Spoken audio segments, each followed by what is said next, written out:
Trindade, a tríplice manifestação de Deus na pessoa do Pai, do Filho e do Espírito Santo. Então, este é o conceito de Trindade. Trindade é a tríplice manifestação de Deus na pessoa do Pai, pessoa do Filho, pessoa do Espírito Santo. E a triunidade. A triunidade é o modo triuno de Deus existir. Meus queridos irmãos, graça e paz da parte de Deus nosso Pai e do nosso Senhor Jesus Cristo. A paz do Senhor, meus queridos. Estamos estudando a lição de número 5, onde tem como título o Deus Filho. O texto áureo desta lição: este é o meu Filho amado, em que me comprazo. Escutai-o. Mateus 17, versículo 5, que é a transfiguração do nosso Senhor Jesus Cristo, ele glorificado. Aqui é a declaração também de Deus acerca dele. Este é meu filho, né? É a declaração da Trindade também, da pessoa do Pai e da pessoa do Filho, um habitando no outro, como se fosse uma pericorese. Meus queridos e amados irmãos em Cristo Jesus, o primeiro ponto da lição nos vai ensinar e explicar a concepção virginal e a deidade absoluta de Jesus. O segundo ponto vai nos mostrar a centralidade de Cristo com o cumprimento da lei e dos profetas. O terceiro ponto vai nos mostrar, enfatizar a exclusividade de Cristo como um único mediador e salvador. A introdução, ratificamos que a Trindade nos revela um só Deus em três pessoas, Pai, Filho e Espírito Santo. O episódio da transfiguração, de Mateus capítulo 17, do versículo 1 ao versículo 8, é um dos momentos marcantes da revelação da glória de Deus Filho. Aleluia! Então, nós iremos estudar no primeiro ponto da lição a centralidade do Deus Filho, a glória sobrenatural. No século 107, bem depois, depois de Cristo, apareceu uma corrente teológica denominada embionismo. Os embionistas, eles negavam a realidade da natureza divina. Para os embionistas, Jesus Cristo não era Deus. Jesus Cristo era um profeta, era uma pessoa muito especial. Logo após os embionistas, surgiu outra corrente de pensamento, e eram os docetas, o docentismo, do grego doketes, dokein, quer dizer uma aparição. Eles diziam que Jesus Cristo era uma aparição. Neste caso, eles também negavam a humanidade de Cristo. Isto foi entre os anos 70 e os anos 170 de Cristo. Lá em 325 surgiu o arianismo. O arianismo, que tinha por seu fundador, o seu mentor, Ário. Ário, o seu fundador, ele negava a integridade e a perfeição da natureza divina. O Verbo que se fez carne, segundo o Evangelho de João, não era mais que uma criatura de Deus. Observe que ele negava a deidade de Deus. Não é Deus, não. É criatura. Jesus Cristo é uma criatura. Logo após temos a a teoria de Apolinário apareceu em 381 da era cristã, negando a integridade da natureza humana de Cristo. Segundo os ensinos de Apolinário, Cristo não tinha uma mente humana.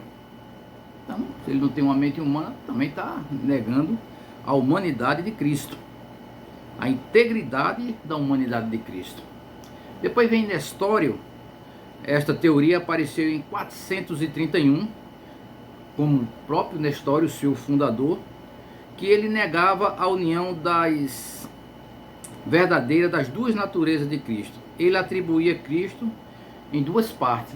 Por exemplo, quando Cristo estava dormindo, era uma pessoa normal, mas quando ele se acordava, repreendia o vento, repreendia o mar, ele era Deus. Então, Deus não pode ser dividido. Então, essa teoria também era uma teoria não correta. Depois veio Eutíquis. Segundo esta teoria, as duas naturezas de Cristo fundiam-se de maneira que formava uma terceira natureza que nem era divina e nem humana. Assim sendo, Jesus não era humano e nem tão pouco divino. Cada uma que acontece.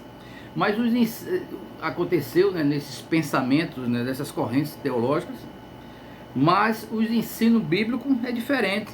Mostra que, segundo a Bíblia, há uma só personalidade em Cristo, mas duas naturezas, a humana e a divina.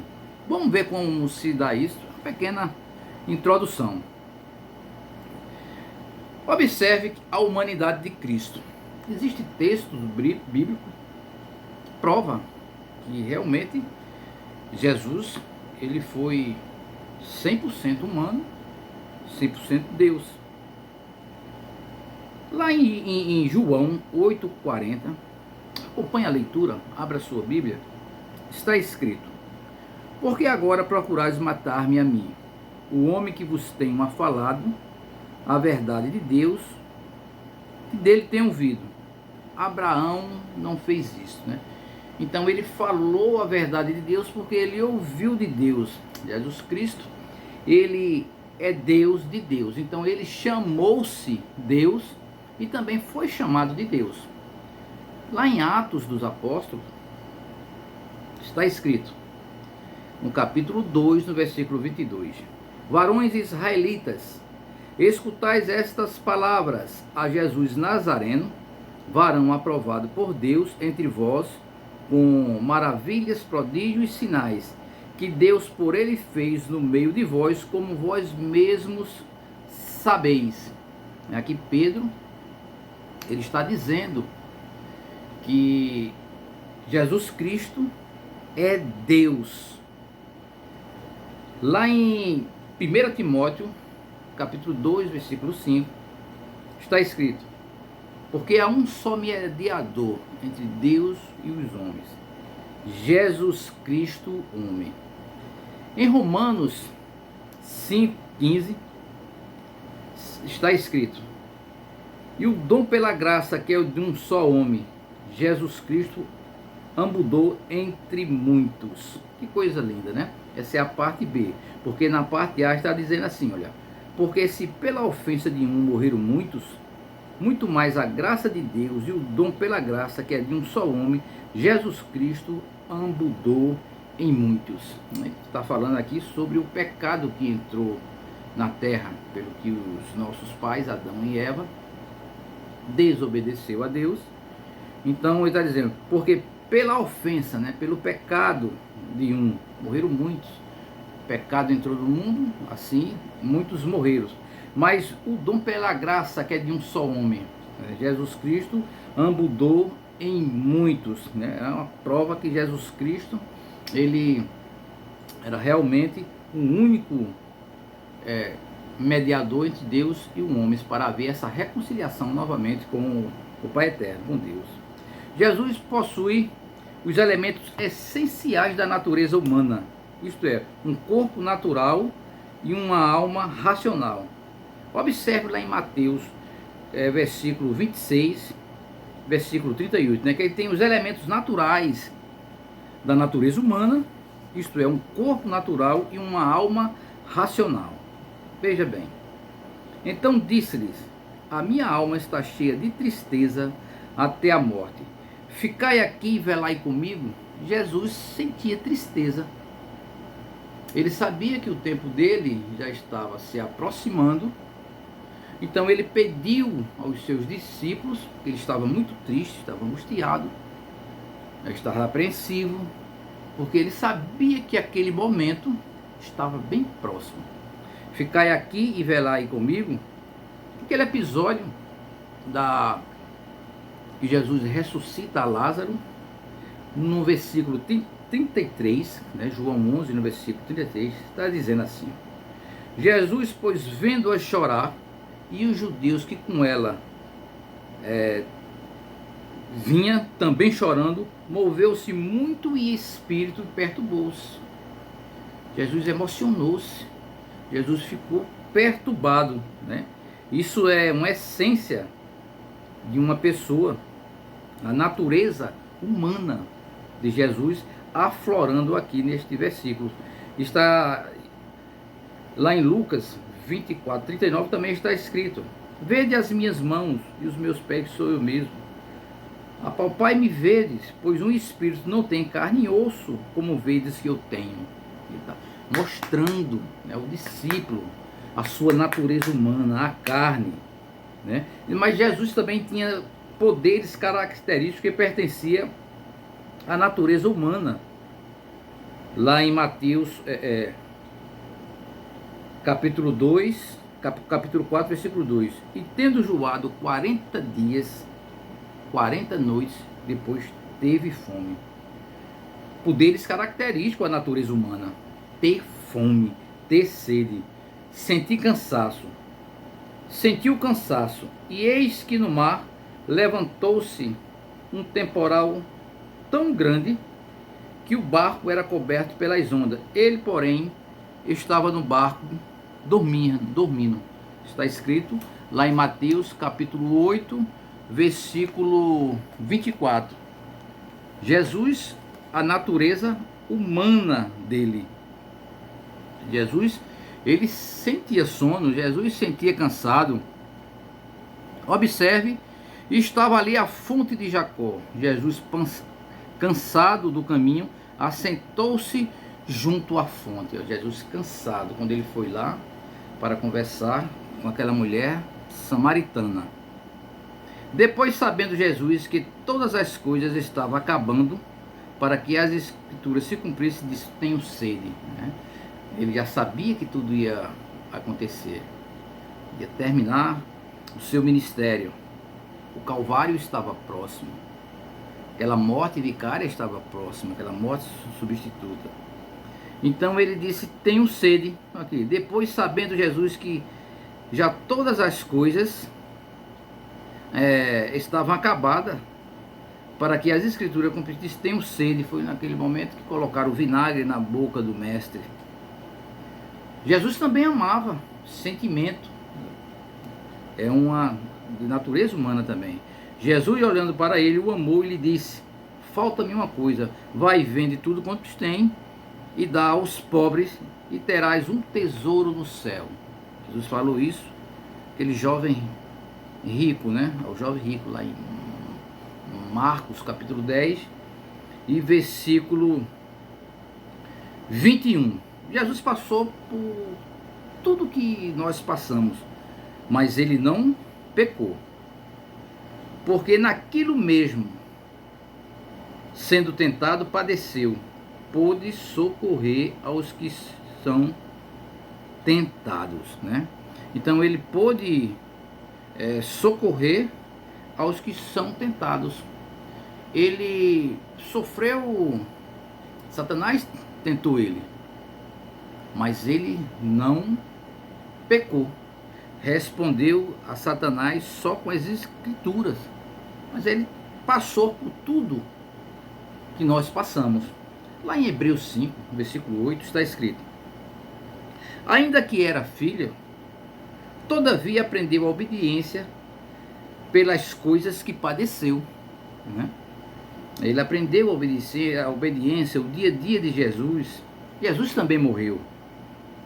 E pondo em agonia, orava mais intensamente, e o seu suor fez como grandes gotas de sangue que corria no chão.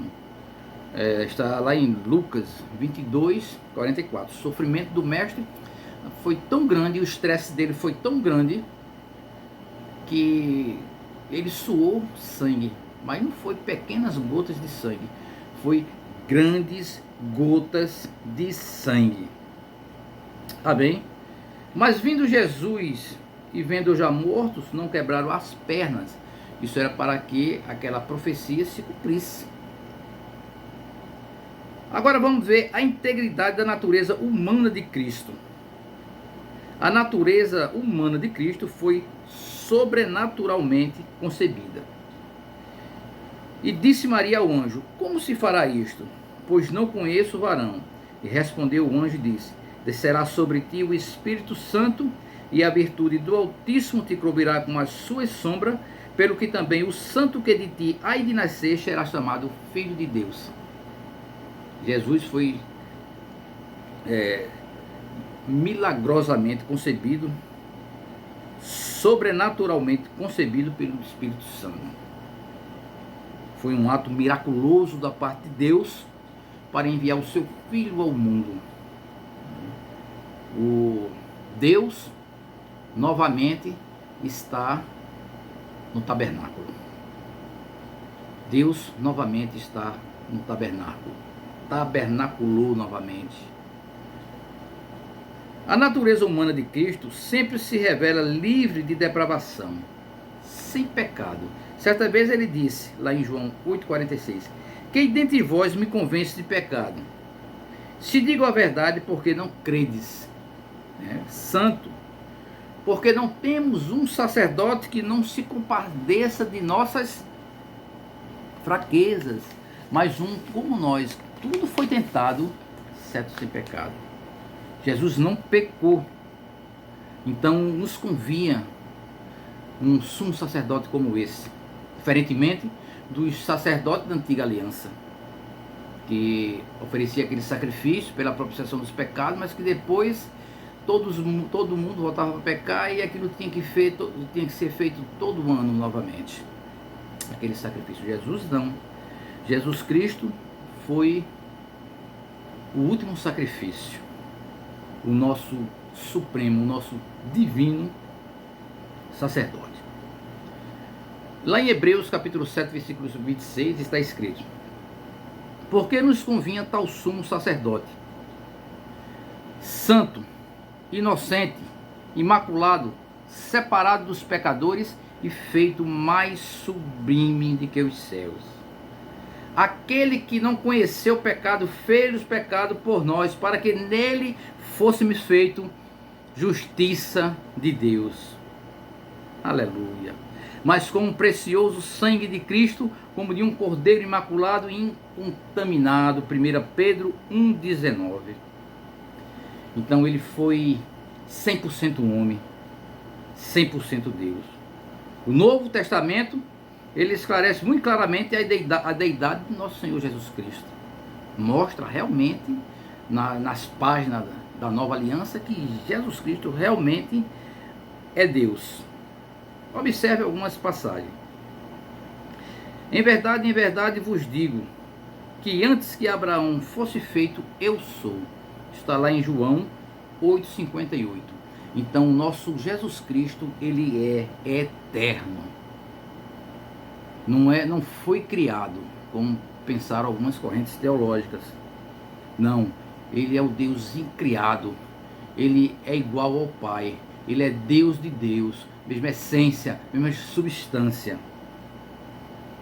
Mostrando Jesus que tinha conhecimento da sua própria deidade. Vamos observar como foi isso.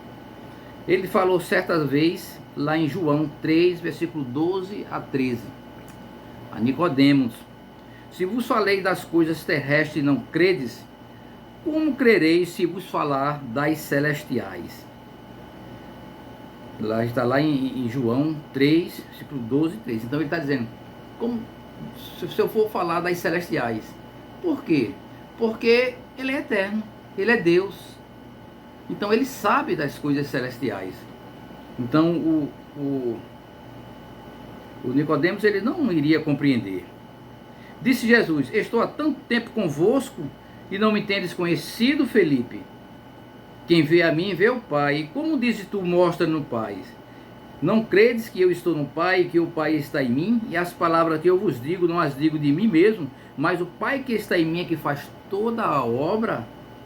Pericorese, ele e o Pai unido, uma pessoa, a mesma essência, com o mesmo objetivo, com funções diferentes, um plano divino redentor. Isso está lá em João 14, versículo 9 a 10. Mas o mesmo Jesus não confiava neles, porque a todos conhecia, e não necessitava de alguém que testificasse do homem, porque ele sabia o que havia no homem. Claro, ele é Deus, ele conhece os nossos pensamentos, ele conhece o meu caminhar, ele conhece o meu levantar. O Salmo 139 deixa isso bem claro. Sabendo, pois, Jesus todas as coisas, está lá em João 18,4, que sobrehavia, adiantou-se e disse: a quem buscai? Né? O que ia acontecer sobre ele, o que ia acontecer com ele. Sabendo, pois, Jesus todas as coisas que sobre ele havia de vir, adiantou-se e disse: a quem buscai? Ele já sabia tudo, então ele foi lá e se apresentou, né, para que a obra logo se cumprisse. Não foi... Jesus, ele se entregou à morte, porque ele tinha esse poder. Ele disse que esse mandamento eu recebi do meu Pai. Ele tem o poder de dar a vida, também tem o poder de tomá-la novamente. Porque ele é Deus, Deus de Deus. Porque diz esta blasfêmia: quem pode perdoar pecado, então, senão Deus? Está lá em Marcos 2,7, né? Então ele disse: perdoados estamos do teu pecado, toma teu leito, aquela passagem tão conhecida, né? E vai, a ti te digo, levanta-te, toma o teu leito e vai para a tua casa. Assim lemos no versículo 11 do mesmo capítulo, né? 2. Mas lá em Marcos capítulo 4, versículo 39, está escrito: e ele despertando repreendeu o vento e disse ao mar: cala-te, aquieta-te. E o vento aquietou-se e houve grande bonança. O próprio Deus, o Criador, falando com a sua criação, dando ordem, determinando. Por quê? Porque foi ele que criou. Ele é Deus desde a eternidade. E o Cordeiro estava imolado lá nos refolhos da eternidade. Plano de Deus para a redenção da humanidade. Então, as Escrituras apresentam Jesus Cristo como uma só pessoa e que se unem a duas naturezas, a divina e a humana. Né? Jesus ele foi 100% Deus, 100% homem. Então, o primeiro ponto da lição foi uma pequena introdução, mas que vale muito a pena, né? A gente sempre está dando uma introdução assim, para a gente ter a certeza, né? A Trindade a gente não consegue explicar ela de uma forma muito clara, mas sabemos que existe, né? A pessoa do Pai, a pessoa do Filho, a pessoa do Espírito Santo. Sabemos que existe um modo triunfo de Deus existir. Sabemos que Deus se manifesta, né? E isso é a Trindade, que é a manifestação de Deus, né? Na pessoa do Pai, na pessoa do Filho, na pessoa do Espírito Santo de Deus. O primeiro ponto da lição é a concepção vaginal, que foi, já falamos isso na introdução, que foi um milagre, né, da parte de Deus. Foi sobrenaturalmente concebido, nosso Senhor Jesus Cristo. Tem participação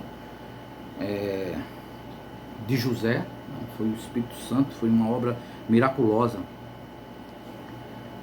Veja o que está escrito lá em Lucas capítulo 1, versículo 34 e 35. Disse Maria ao anjo: como se fará isso, visto que não conheço varão? E respondeu o anjo e disse: descerá sobre ti o Espírito Santo, e a virtude do Altíssimo te cobrirá com a sua sombra, pelo que também o santo que de ti há de nascer será chamado Filho de Deus. A Havia um santo dentro de Maria, concebido pelo Espírito Santo. Deus novamente no tabernáculo, podemos dizer assim, como foi no Antigo Testamento, lá em Êxodo, capítulo 40, versículo 35. Abra sua Bíblia, vamos ler. De maneira que Moisés não podia entrar na tenda da congregação, porquanto a nuvem ficava sobre ela, e a glória do Senhor enchia o tabernáculo. Shekinah, a glória, a presença de Deus estava lá no tabernáculo. A deidade absoluta do nosso Senhor Jesus Cristo nos mostra isso, a sombra. Ele disse: eu e o Pai somos um, lá em João 10:30. Falou também a Filipe, né? Quem vê o Pai vê a mim, Filipe. 1.3 da lição, já estamos aqui, da idade, porque a introdução, a gente passou já essas questões, né? Os atributos divinos de Jesus. Jesus tem o mesmo atributo que Deus, Pai, os atributos que o Espírito Santo. A eternidade, ele é eterno, Deus de Deus, é o Deus de criado, sempre existiu. Eternidade é imutabilidade, ele não muda, é o mesmo de ontem e hoje e eternamente. Onipresença, Deus está aonde é necessário a sua presença. Não é feito o panteísmo que diz que Deus é tudo, é uma madeira, é uma cadeira, é um boneco, não. Deus realmente, ele é onipresente, né? Ele criou, na criação, ele está sempre observando a sua criação. Ele é um Deus onipresente e a sua presença é aonde ele acha necessário. Onisciência é o Deus que sabe todas as coisas. Jesus é a mesma coisa. Jesus é onisciente, onipotência, né? Deus poderoso. Lá em Apocalipse, capítulo 1, versículo 8, está escrito: eu sou o alfa e o ômega, o princípio e o fim, diz o Senhor, o que era, o que é e o que há de vir, o Todo-Poderoso. Isso aqui é o apóstolo João, as primeiras páginas do livro do Apocalipse, antes dele entrar naquela visão que ele teve, né, nosso Senhor Jesus Cristo, o candelabro, né, aquela determinação de Jesus para que ele escrevesse as cartas, aquelas cartas às igrejas da Ásia Menor, né, aos pastores daquela igreja. Aí ele diz aqui, olha, o João, eu sou o próprio Deus dizendo: eu sou o alfa e o ômega, o princípio e o fim, diz o Senhor, o que é, o que era e o que há de vir, Todo-Poderoso. Um texto também escatológico, né? O que é, ele é Senhor. O que era, lá nos refolhos da eternidade, ele sempre foi Deus de criado, Deus de Deus, e o que há de vir para implantar o seu reino milenar. Aleluia, glória a Deus. Então vamos para o tópico 2. A centralidade de Deus, a glória sobrenatural de Jesus. Pedro, Tiago e João acompanharam Jesus até um alto monte, lá no capítulo 17, né? Ninguém sabe que monte mais ou menos é esse, certo, né? Diz aí que são... Ninguém sabe qual foi realmente o monte. Neste local, Jesus transfigurou-se diante deles e o seu rosto resplandeceu como o sol e as suas vestes se tornaram brancas como a luz. Ele é luz e nós somos luzeiros. Ele disse: haja luz e houve luz. Então, aqui ele está em um momento na sua glorificação, né? Falando ali com Elias, né? E Moisés. Moisés era o representante da lei, Elias o representante dos profetas. Ali a confirmação, naquele momento, de tudo que estava escrito acerca do nosso Senhor Jesus Cristo nas páginas da Antiga Aliança, tudo apontando para ele. Aqui este momento, né? Esse momento, essa transfiguração também chamada de metamorfose, transformação ou mudança, né? Na ocasião, Jesus revelou temporariamente. Lembra-se quando Moisés subiu no monte e desceu com aquela luz, né? Diferente. O povo não conseguia olhar para Moisés, né? Mas aquela luz que Moisés estava ali não era dele. Aquela luz que Moisés estava ali era luz emprestada. Era a luz de Deus. Aleluia, glória a Deus. Lá em Êxodo 24, 7 e 8. E tomou o livro do concerto e o leu aos ouvidos do povo. E eles disseram: tudo o que o Senhor tem falado, falaremos e obedecemos, né? Moisés, né? Da lei, mostrando a lei, né? Então tomou Moisés aquele sangue e o aspergiu sobre o povo e disse: eis aqui o sangue do concerto que o Senhor tem feito convosco sobre todas estas palavras. O sangue nos remete a quem?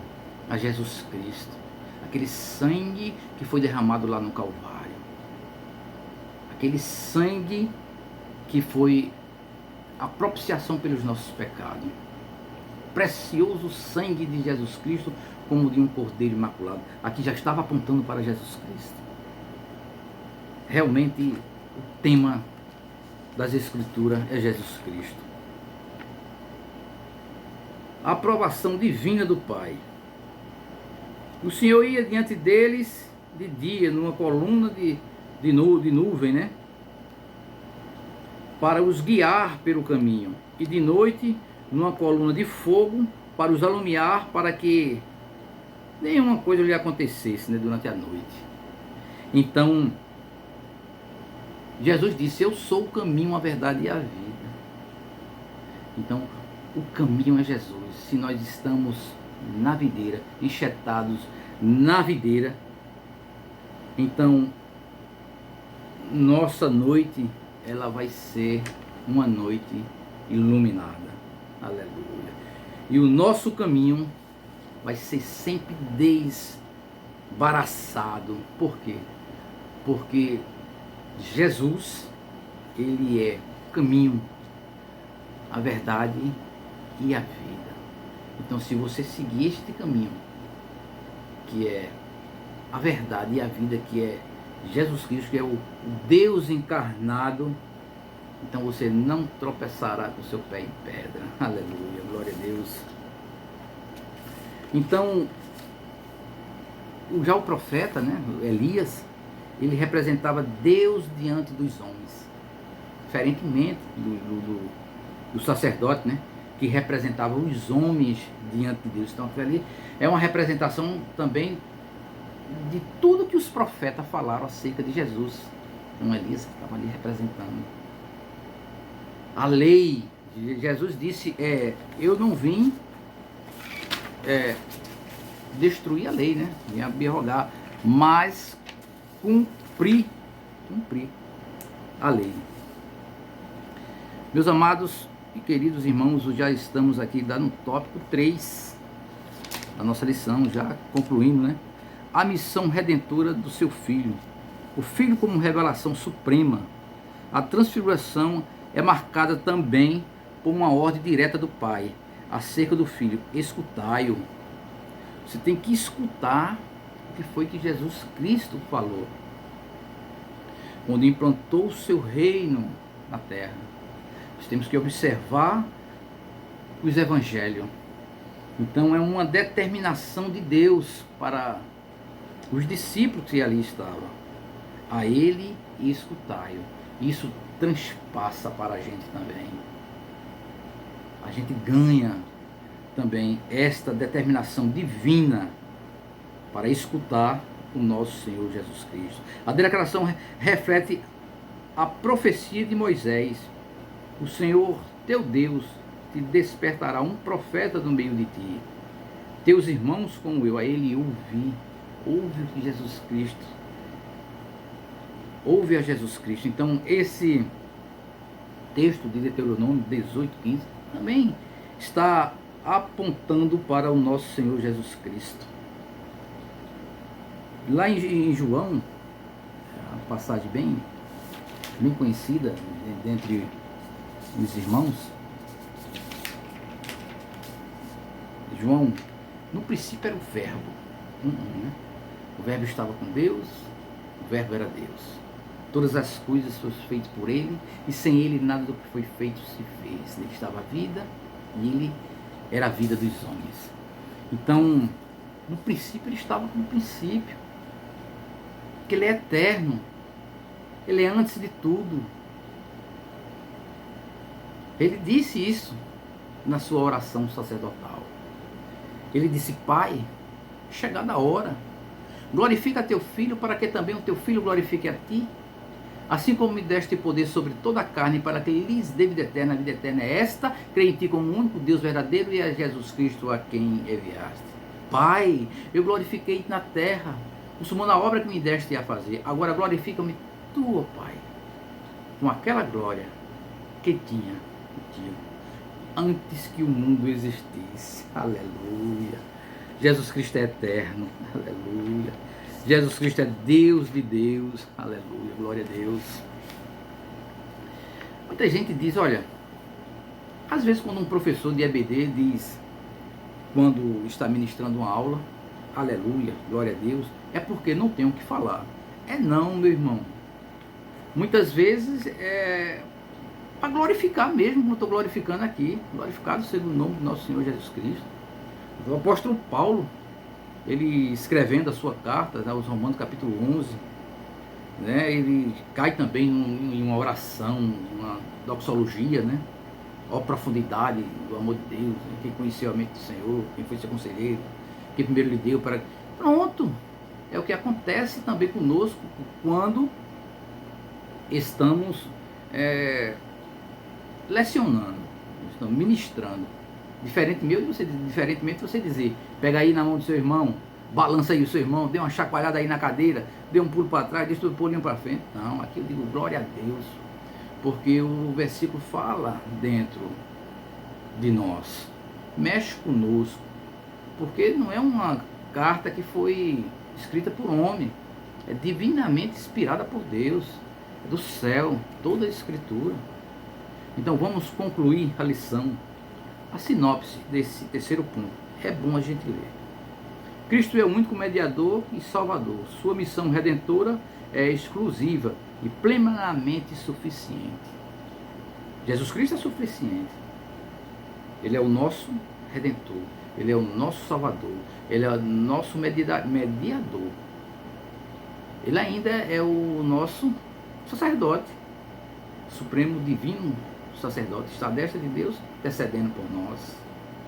Ele cumpriu aqueles ministérios, né? Sacerdote, rei, profeta. O profeta apresentava Deus ao homem. Quem melhor para apresentar Deus e o homem do que o profeta, do que Jesus Cristo? E o rei, aleluia. Conclusão. A doutrina do Deus Filho nos conduz à centralidade de Cristo na fé de cristã.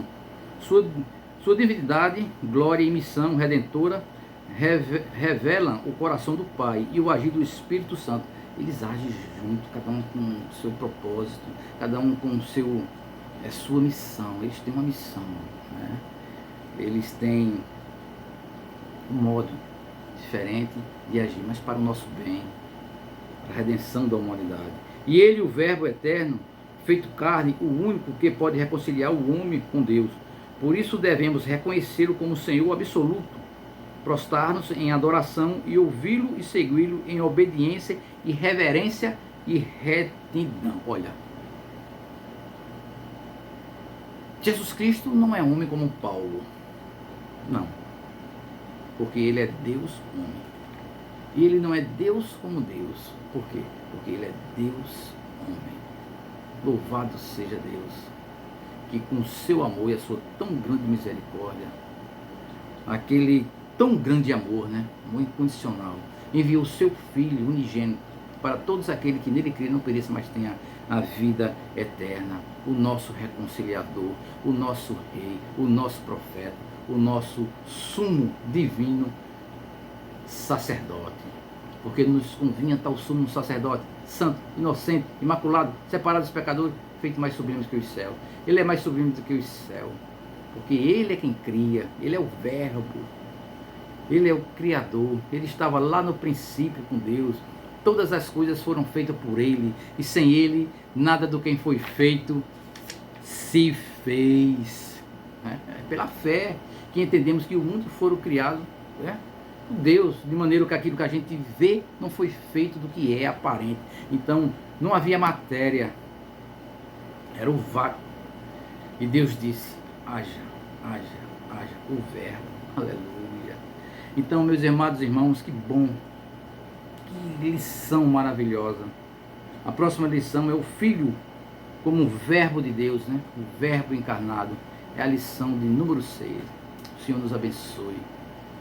E se ele não vir, né? Não bradar aí com grande poder e muita glória, se for da seu querer, na próxima semana teremos outro encontro como esse.